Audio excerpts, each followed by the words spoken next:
That Special Representative of India, Mr. Ajit Doval, who is also the National Security Advisor, and the Special Representative of the People's Republic of China, Foreign Minister Wang Yi, also a member of the Politburo, have met on the sidelines of international events, but they have not had a round of talks in the Special Representatives format since December 2019. So following today's meeting, we hope to schedule the next round of the SR's talks at an appropriate date. The two leaders also reviewed the state of bilateral relations from a strategic and long-term perspective.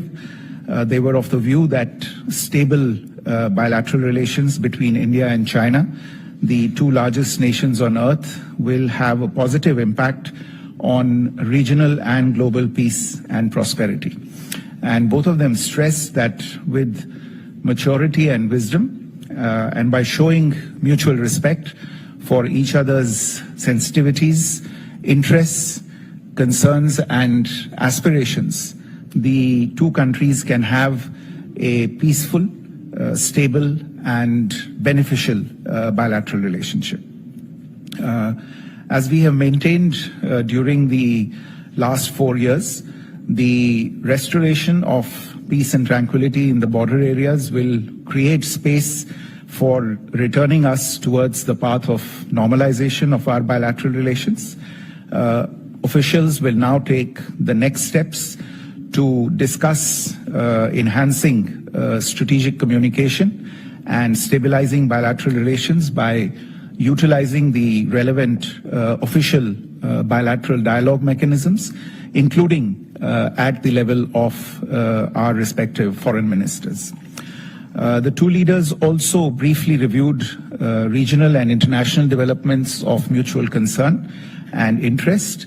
They agreed to maintain close communication in this regard. Naturally, they also had a very productive exchange on BRICS and the potential for India and China to enhance cooperation on this particular platform.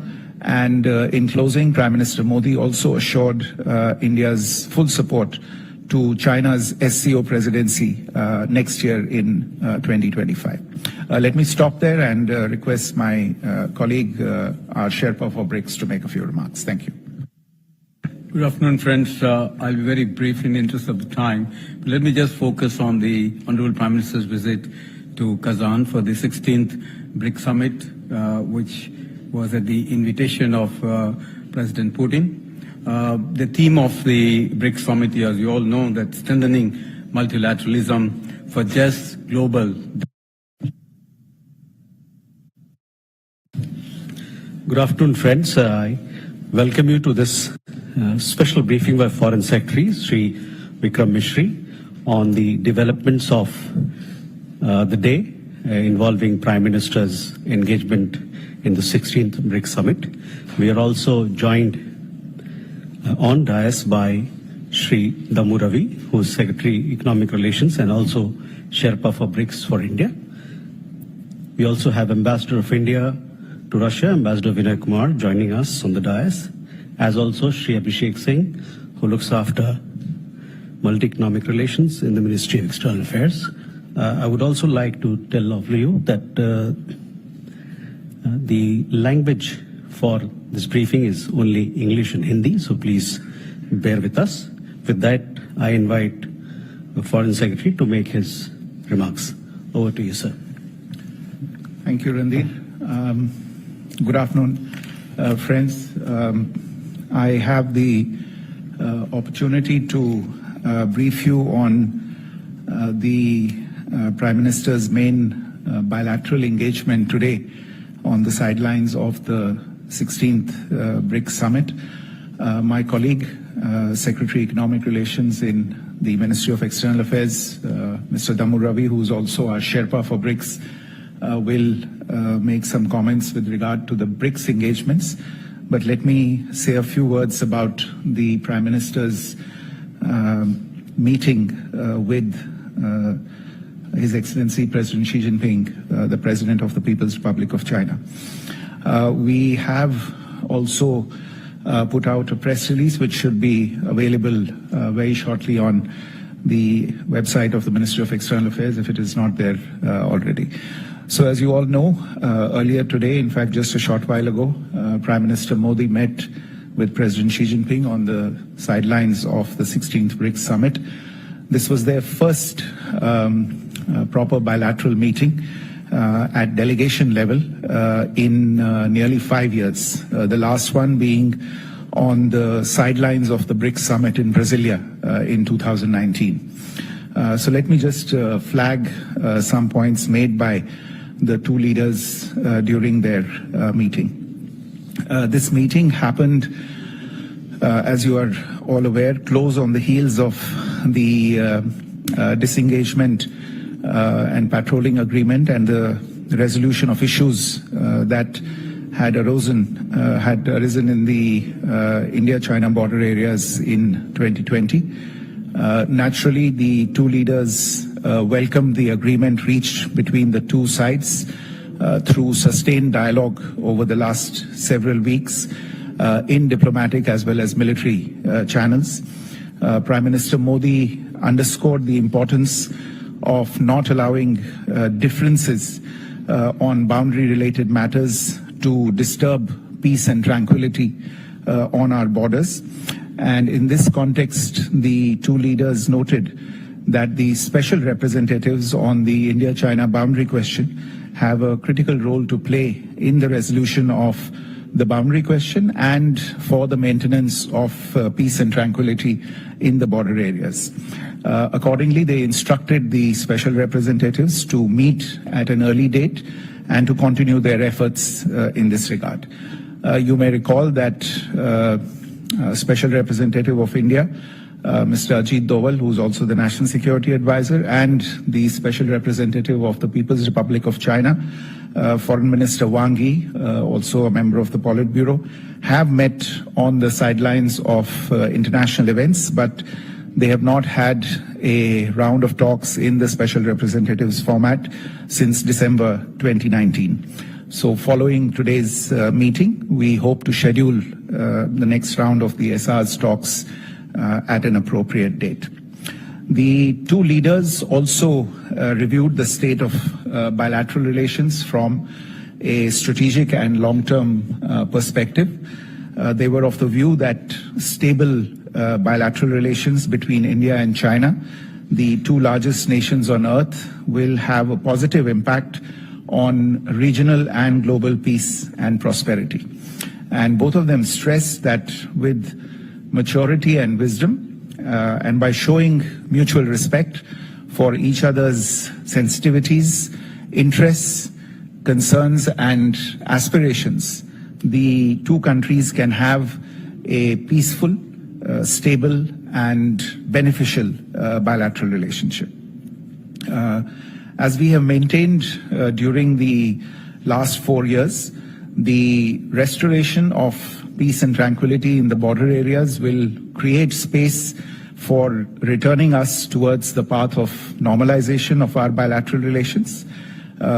Officials will now take the next steps to discuss enhancing strategic communication and stabilizing bilateral relations by utilizing the relevant official bilateral dialogue mechanisms, including at the level of our respective foreign ministers. The two leaders also briefly reviewed regional and international developments of mutual concern and interest. They agreed to maintain close communication in this regard. Naturally, they also had a very productive exchange on BRICS and the potential for India and China to enhance cooperation on this particular platform. And in closing, Prime Minister Modi also assured India's full support to China's SCO presidency next year in 2025. Let me stop there and request my colleague, our Sherpa for BRICS, to make a few remarks. Thank you. Good afternoon, friends. I'll be very brief in the interest of the time. But let me just focus on the Honorable Prime Minister's visit to Kazan for the 16th BRICS summit, which was at the invitation of President Putin. The theme of the BRICS summit, as you all know, that strengthening multilateralism for just global development and security. Today, there have been two sessions in which Prime Minister participated. One is a closed plenary session, and the second one is open plenary session. Open plenary session included also representatives of businesses of all the member countries, as well as the financial institution representatives in the open session. At the end of the open session, the leaders adopted the Kazan Declaration, and the declaration captures the various elements and diverse elements discussed by the leaders during these sessions. It recognizes the reform for the UN and multilateral institutions. In particular, it recognizes the Johannesburg Declaration and reaffirmed the support for member countries' aspiration to be permanent members of the UN Security Council. Cooperation in the financial sector was another element. It also included elements like payment settlements in national currencies. And climate change was another area of interest for all the leaders. There was a lot of views expressed, and also combating terrorism. Prime Minister, in his remarks, clearly brought out the importance of people-centric BRICS cooperation. That was his emphasis, and the fact that the leaders have agreed to finalize list of partner countries in the expanded BRICS membership. It was welcomed. The modalities have also been finalized. So with the expansion of the BRICS, as you all know, that this is the first time that BRICS in an expanded format are meeting. The 9 members currently which have met this time. So you will have an additional partner countries. The list will be out in the net. So what it means to us is also inclusivity, diversity in the BRICS, and brings in the dimension of the global south right in the center of the BRICS discussions and discourse. So development becomes central. Prime Minister's remarks included the importance of global south. He also mentioned about the India's initiatives that have been appreciated within BRICS. For example, the Startup Forum, the skilled workforce, the Research and Development Vaccine Center, digital health, and the digital public infrastructure solutions, which are low-cost solutions for the interests of the countries of the global south. He also touched upon India's own initiatives. For example, the International Solar Alliance, the Coalition for Disaster Resilience Infrastructure, and the Lifestyle for Environment. He urged the members of the BRICS to actually participate in these initiatives. As you know, Brazil is going to take over the chairship next year. Prime Minister wished the Brazilian President Lula all the very best for the success of the Brazilian chairship, and India will fully support in that process. Thank you very much. We open the floor for questions. Randeep, just a couple of questions because some of us literally have a plane to catch. Okay. So Gaurav, please.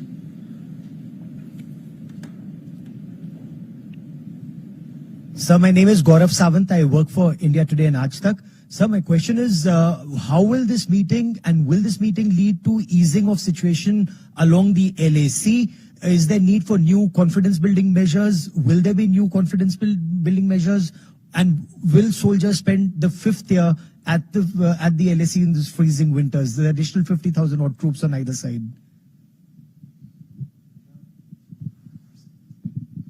Sir, मैं विशाल पांडे हूं ABP news से। मेरा सवाल ये है कि आज प्रधानमंत्री मोदी और शी जिनपिंग की मुलाकात के बाद क्या ये कहा जा सकता है कि भारत और चीन के बीच रिश्ते अब सामान्य हो गए हैं, और इसी से जुड़ा हुआ कि क्या चीन पर भरोसा किया जा सकता है?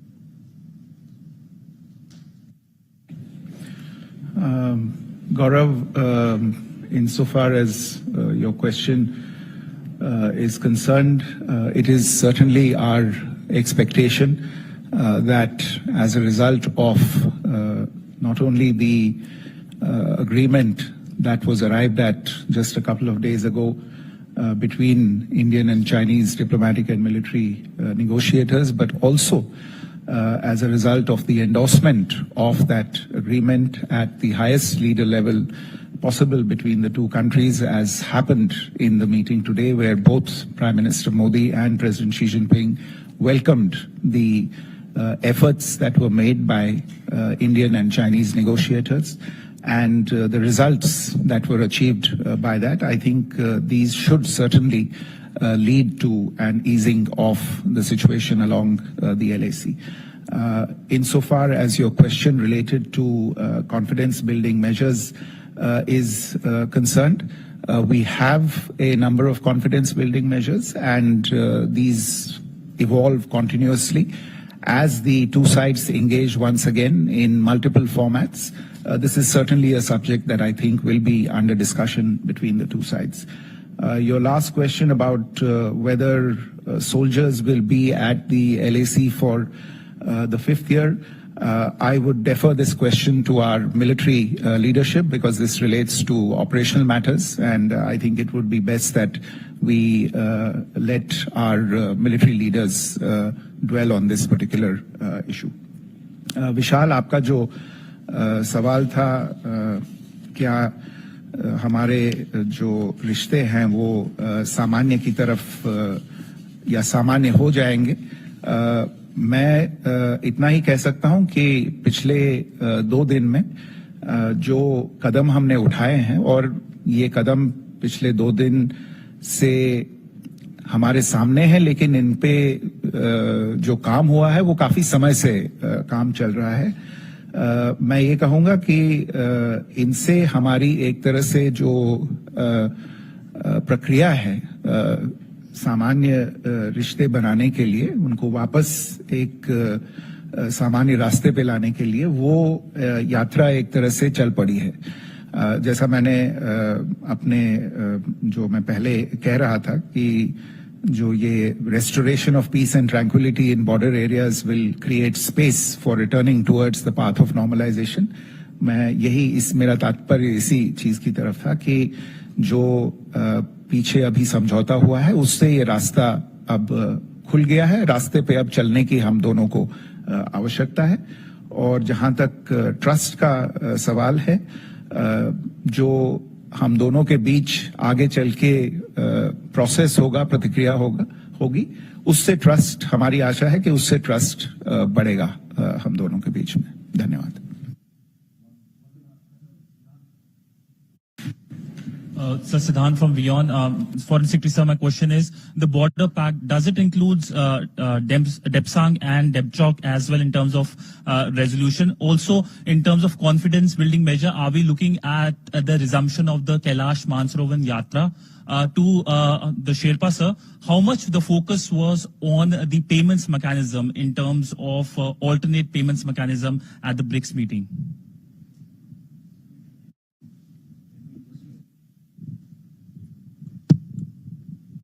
Runjhun Sharma, RT, the timing of the India-China agreement, does it seem symbolic? Did Russia have a role to play here as a peacemaker?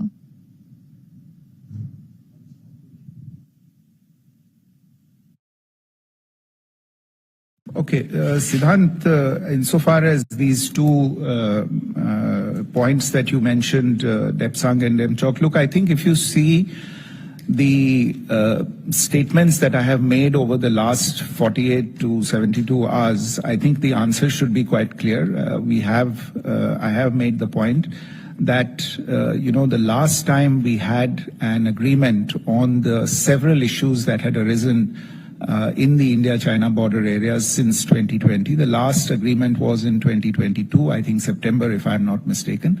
Since then, we had been involved in trying to find a resolution of the pending areas, the pending issues in the balance areas along the line of actual control, which pertain to these areas that you have mentioned.